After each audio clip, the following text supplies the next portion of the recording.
Assalamualaikum warahmatullahi wabarakatuh. Perkenalkan, nama saya Anissa Zahra, NIM 200260015.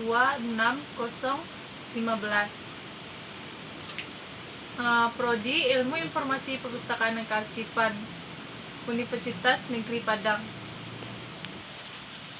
Di sini saya akan menjelaskan perancangan skema klarifikasi arsip. Yang pertama, dasar-dasar organisasi. Dasar-dasar organisasi yaitu unsur pertama dari proses administrasi yang mempunyai dua pengertian. Organisasi dalam pengertian statistis yaitu setiap bentuk perserikatan masyarakat untuk mencapai suatu maksud yang bersama. Yang kedua, organisasi dalam pengertian dinamis, yaitu suatu organisasi yang sekelompok masyarakat yang bekerjasama untuk mencapai tujuan yang diinginkan. Kedua, organisasi sebagai unsur administrasi. Unsur dalam administrasi terdiri dari 1. Organisasi, 2. Manajemen, 3. Komunikasi, 4. Kepegawaian, 5. Keuangan, 6. Pembekalan dan ketatausahaan dan kehumasan. Selanjutnya, bentuk-bentuk organisasi. Bentuk organisasi terbagi menjadi 2. Yang pertama, jumlah pucuk pimpinan. Yang kedua, saluran wewenang. Berdasarkan jumlah pucuk pimpinan, yaitu bentuk tunggal, 2 dewan. Sedangkan berdasarkan saluran wewenang, pertama bentuk lini, 2 lini dan staf, 3 serta fungsional. Fungsi dan peranan arsip. Pengertian arsip. Arsip yaitu kegiatan organisasi dalam melaksanakan tujuan yang telah ditetapkan. Kedua, peranan dan fungsi arsip. Fungsinya dapat dibagi menjadi 2, yaitu dinamis dan statistis. Arsip dinamis yaitu organisasi yang diperlukan sebagai alat dasar manajemen dalam mengambil keputusan. Sedangkan arsip statistis merupakan sumber keterangan primer yang merupakan sumber keterangan bagi penelitian. 3. Pengelolaan arsip. Arsip akan berperan bagi organisasi bila dikelola secara baik dan benar. Selanjutnya, perencanaan skema kearsipan. Pengertian klasifikasi kearsipan. Klasifikasi adalah penggolongan menurut jenis. Contohnya, arsip, kepegawaian, keuangan, perlengkapan, dan sejenisnya. Kedua, kegunaan klasifikasi dan kelengkapannya. Kegunaan klasifikasi dalam kearsipan adalah untuk memudahkan dalam penemuan kembali arsip bila waktu yang diperlukan. Ketiga, pengenalan bagan klasifikasi. Ada menggunakan kode angka desimal, ada yang menggunakan alfanumerik. Selanjutnya, jenis-jenis klasifikasi. Klasifikasi fasilitatif, yaitu klasifikasi arsip dapat dibedakan menjadi 2 jenis, yaitu klasifikasi fasilitatif dan klasifikasi substantif. Klasifikasi fasilitatif mencerminkan tugas-tugas penunjang organisasi, contohnya kepegawaian, keuangan. Sedangkan klasifikasi substantif yaitu tugas-tugas yang mencerminkan tugas operasional atau pokok. Ketiga, peralatan pembekasan dan cara menggunakan pembekasan yang berdasarkan subjek dapat ditetapkan apabila memiliki 2 perangkat. Kode klasifikasi dan penerapannya. 1. Unsur kode klasifikasi. Kode yang berfungsi sebagai alat untuk membantu dan menghubungkan urutan masalah dalam skema klasifikasi. Kedua, kode pada klasifikasi fungsional. Skema klasifikasi fungsional dalam pengodeannya menerapkan sistem alfanumerik. 3. Hubungan indeks dan klasifikasi. Hubungan antara skema klasifikasi dan indeks sangat erat sekali pada hampir pelaksanaan film. Selanjutnya, menentukan kode klasifikasi. Di sini saya ada berkas berupa ijazah. Kode ijazah yaitu PP0300. Di sini kita bikin itemnya yang pertama.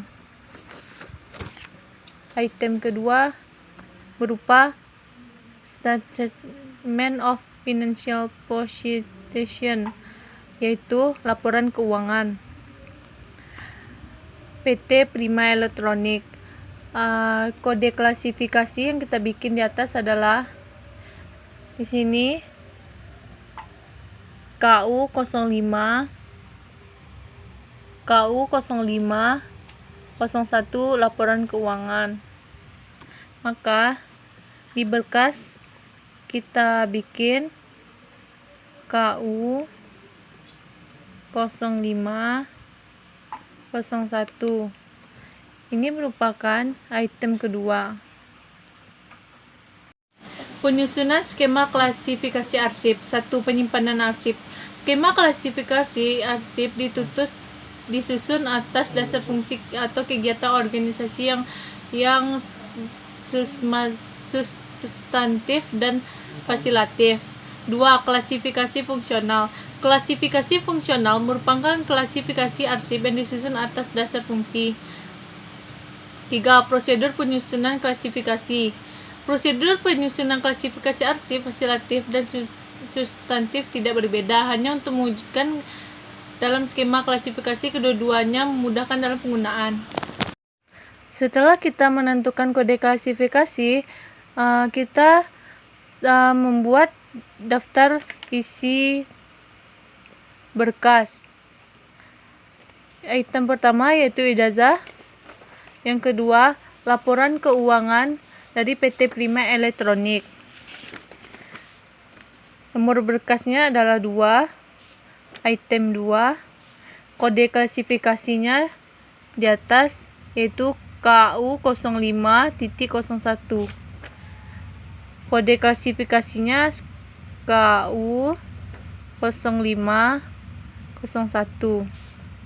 Uraian informasi arsip berupa laporan keuangan.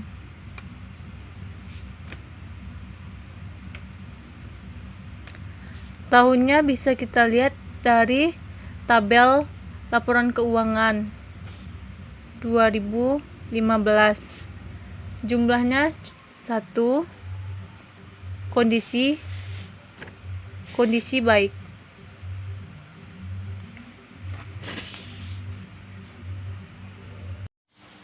Selanjutnya, indeks relatif dan daftar indeks. 1. Pengelolaan manajemen kearsipan. Dalam pengelolaan kearsipan, salah satu dari sekian banyak kepentingan adalah bagaimana mengatur arsip agar cepat dan melayani pekerjaan. 2. Penyusunan indeks relatif. Indeks relatif merupakan subsistem dari klasifikasi arsip. 3. Penggunaan indeks relatif. Penggunaan skema klasifikasi yang tepat dan kemudian dituangkan dalam bentuk indeks relatif yang sangat menunjang dalam pengaturan arsip. Skema klasifikasi lembaga pemerintah dan lembaga swasta. 1. Prinsip-prinsip penyusunan klasifikasi. Skema klasifikasi organisasi pemerintah dalam hal ini diwakili oleh departemen sebagai pokok bahasannya. Kedua, klasifikasi organisasi pemerintah. Skema klasifikasi di lingkungan lembaga negara dan badan-badan pemerintah pada dasarnya sama atau tidak perbedaannya. Klasifikasi organisasi swasta yaitu skema klasifikasi untuk lingkup lembaga swasta dan lembaga pemerintah tidak ada perbedaan yang mendasar. Skema klasifikasi perbankan dan perguruan tinggi. 1.